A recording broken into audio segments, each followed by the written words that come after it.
All right, guys, today we're talking about a service that's often overlooked. Clients don't ask for it a lot. We need to be recommending it, and then we need to be doing it right. Let's talk about tire rotations. Let's get into it. What we're going to go over is how to do a tire rotation. And I know it seems simple, but there's a process to it, and you need to follow the process so that you're doing it the right way every time. And it does change depending on the type of vehicle that we're working on. We're going to talk about why do we do tire rotations. You know, I know there's a lot of stuff out there that says, oh, it's a waste of money. It's not a waste of money. And then we're going to talk about when you need to do it. So let's talk about the how first. Right off the bat, if you're working in a shop and you've got a ticket that's got tire rotation on it, or if you're a client that says that you know you've got wheel locks on a vehicle, if you're in that shop and you see it's got wheel locks, find the wheel lock. If you're a client, you're bringing your vehicle in, you know it's got wheel locks on it, let the shop know where's the wheel lock key, because they're all over the place in these cars. And if you're a client and you don't know where your wheel lock key is, make sure you ask the shop, hey, do I have wheel locks on my vehicle? And if they say yes, say, can you just tell me where the wheel lock key is? Because you need to know where that is in case you have a flat tire and you need to change it. You don't want to be looking all over the car for a wheel lock, and you may not even know what it is, right? So you need to know where that is. Let's talk about how we do it. Well, obviously, Eric's going to come in. He's going to pull the lug nuts off. That's the easy part. We're going to get all the tires loose on it.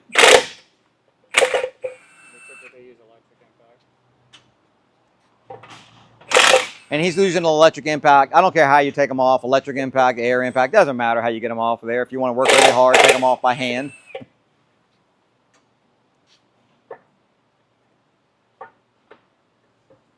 Take those center caps off, unfortunately.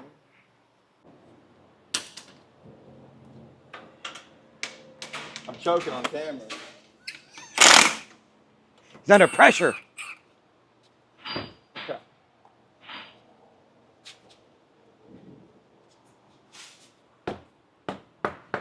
Real quick, wait to the end, because you're going to find out if you do have to just replace 2 tires, there's a very important thing that you need to be paying attention to and doing, and it's something that's very misunderstood.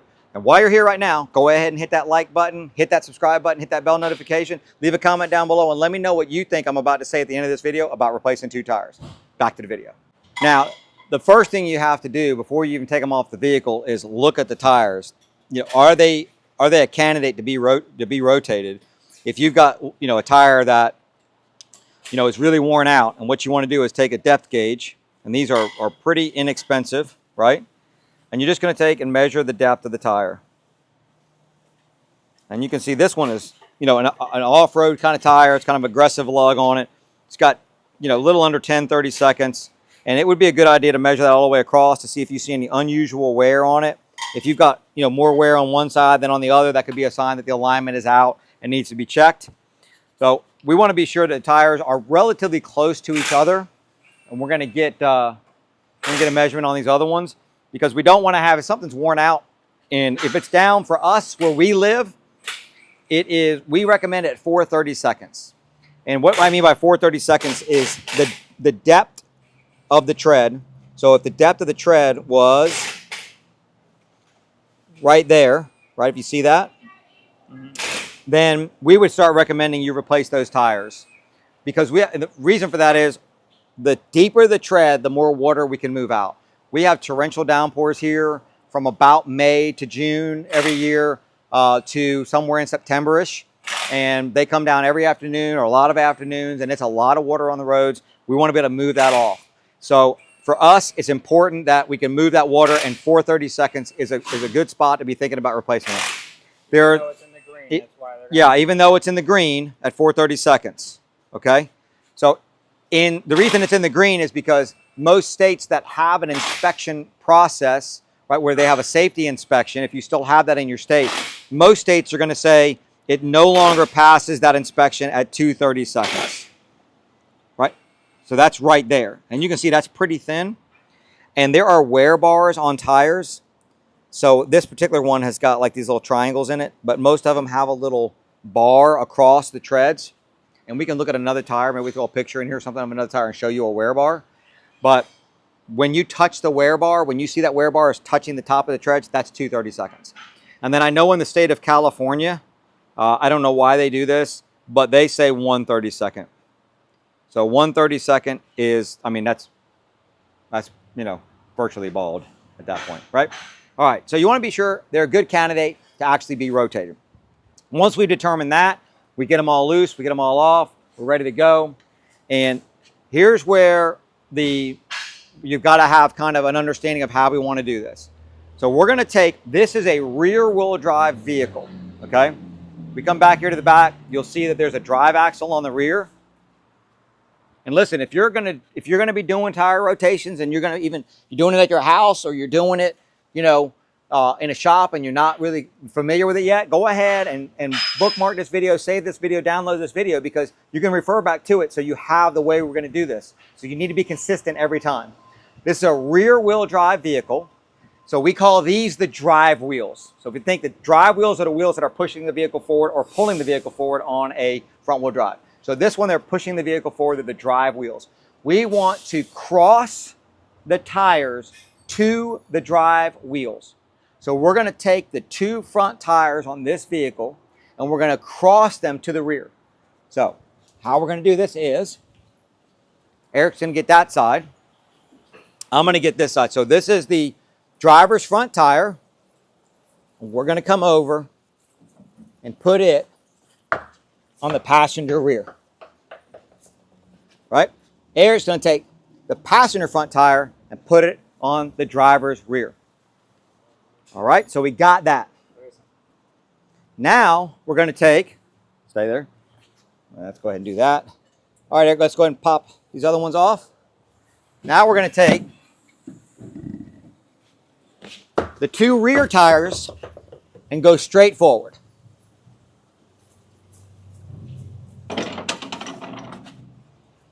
And these are going to go right there.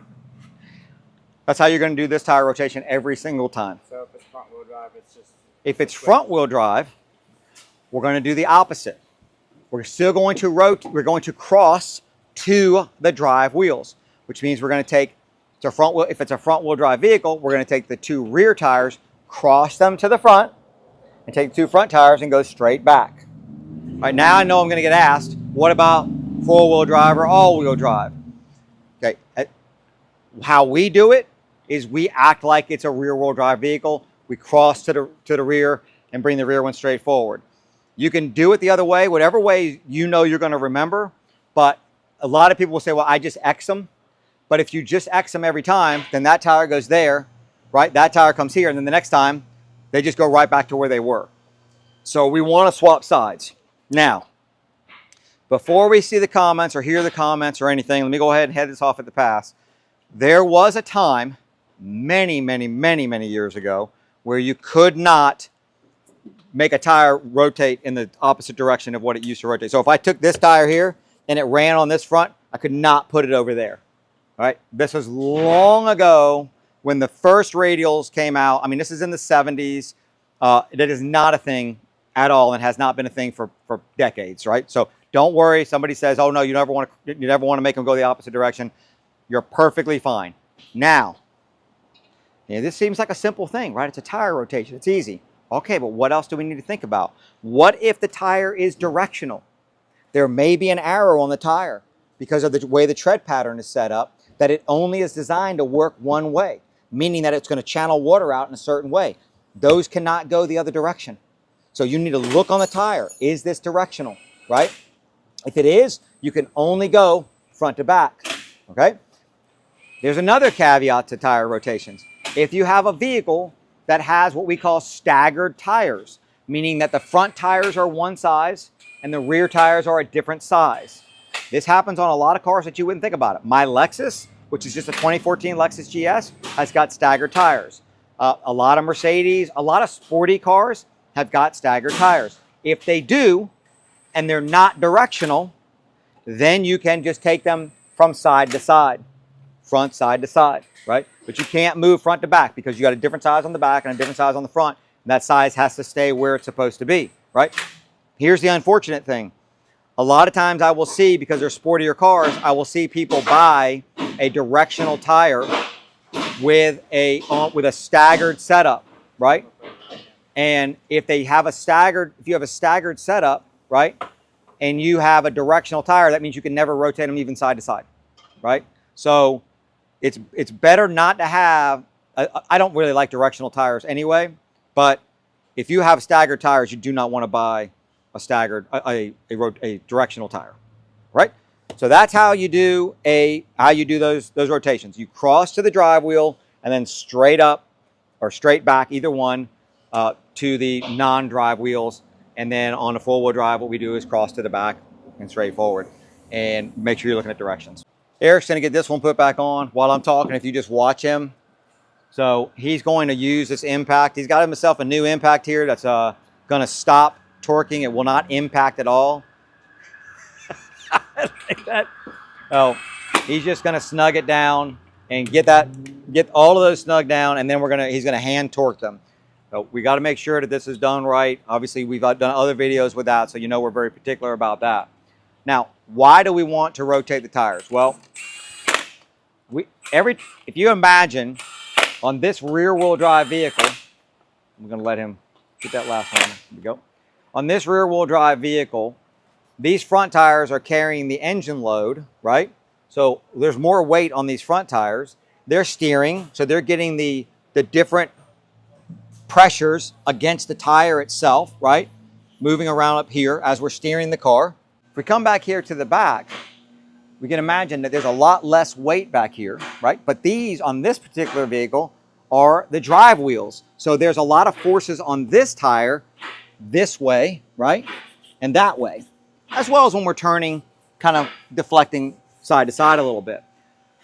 With the less weight, we're going to have a tendency for these, especially, and we're going to have a whole video about shocks and struts because I'm very passionate about that. So we're going to do a big video on that. But this one will have a tendency to have bounce a little bit more on the road, and so it can chop up a little easier because there's such little weight back here. So we want to move these things around so that the different forces that are happening on these tires aren't happening on the same tire in the same spot over and over and over again. What ends up happening is if you don't rotate your tires, is two of the tires are going to end up being more worn than the other two. And then you're going to be in the boat where you're buying two tires. And that's not a good thing. When do we need to do tire rotations? We recommend them every oil service. So we do 5,000 mile oil services, so it works out perfect for that. If you're doing 3,000 mile oil services, then I would say let's do it every... Putting a rack in.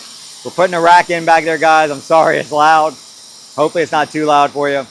But if you're doing a 3,000 mile oil service, which I think that's a little too often doing oil services, but I don't hold it against you. If you want to do that, then go ahead and do 3,000 miles. I'd rather do it too much than too little, especially on modern cars. Let me get behind the wall right here, and then that way maybe it's a little less loud. So, but I would recommend it every 5,000 to 7,000 miles to do your tire rotation. That's plenty to do it. You don't need to do it more often than that. You definitely don't need to do it every 3,000 miles. You know, we want the vehicle, the tires to be in a spot for a little bit, but not too long. Got Baby G rechecking the torque on that. We always do that. Two people always do the torque on it. He's going to go around, check all of them. He's going to get the center caps back on it, and then this one's done.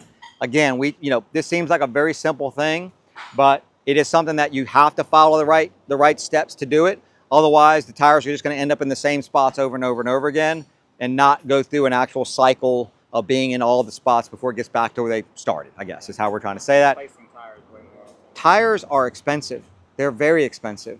And especially quality tires are really expensive. We want to take care of them. We want them to last a long time. So let me give you 2 tips, right? I told you I was going to give you a tip on if you had to replace 2 tires. And this one is extremely important. And then I'm going to give you one about alignments. So the one on, if you have to replace 2 tires, and this is something that I'm telling you right now, it is so misunderstood out there. If you're going to replace 2 tires, I don't care what kind of car you have. I don't care if it's front wheel drive. I don't care if it's rear wheel drive. I don't care what it is. You want the new tires on the back. And it is misunderstood. If you want to see why, just type into your browser, Michelin 2 tires replacement, something like that. You'll see a video that comes up. It's an old video, right? Don't judge it by the age of the video. Judge it by the content of the video. And they give a very good explanation why you want the tires with the best tread on the back, which is why we want, when we're rotating them, to do a tread depth on them and make sure that they're pretty close to each other, so we're not getting a really, really good tire on the front and a really, really not good tire on the back, right? Last tip, real quick on alignments. Again, tires are expensive. We don't want them to last. The thing that wears tires off and makes them last not long is lack of tire rotation, and obviously if an alignment gets out of spec. If you are hitting things the whole time you're driving down the road, that suspension is going all over the place. So you're bumping things all the time. If your attention is brought to the fact that you just hit something, it could be a pothole, a curb, whatever it is. If you're just driving along, right, you're hitting stuff, right, and then all of a sudden you go, you hit something, you're like, ooh, right. Your attention is brought to the fact that you just hit that. You don't need to rush straight into getting alignment checked, but you need to get it on your radar. Like, hey, in the next week or so, I probably need to go in and just have it looked at to be sure that the alignment's good. It's very easy to knock out an alignment. Alignments are not super expensive, and if it needs to be done, it'll make the tires last a long time. So that's how I always explain to people, when to kind of have an alignment done. And then, of course, when you get tires replaced, you're going to want to have your alignment checked. All-wheel drive. So Sherwood just said all-wheel drive. All right, all-wheel drive vehicles. They're all over the place on what's necessary when you replace tires on them. There are some all-wheel drive vehicles that they say are okay to have, 2 worn-out tires or 2, not brand new tires and 2 new tires. And there are some vehicles that if you put 2 tires that are just a little bit different than the other 2, you're going, as far as just tread wear, you're going to eat up a transfer case or eat up some kind of powertrain issue, and it can happen really, really fast. So you should make sure you rotate your tires religiously on an all-wheel drive vehicle, and then when it's time to replace tires, just replace all 4 and be safe, because those other drivetrain components are incredibly expensive. So appreciate you watching. I hope you liked it. If you did, you know what to do. Thumbs up, subscribe, bell notification, all this good stuff to do. Leave us a comment down below. Yeah, share the video. I don't say that enough. Share the video. We appreciate everything you guys do. Appreciate you watching. See you in the next one.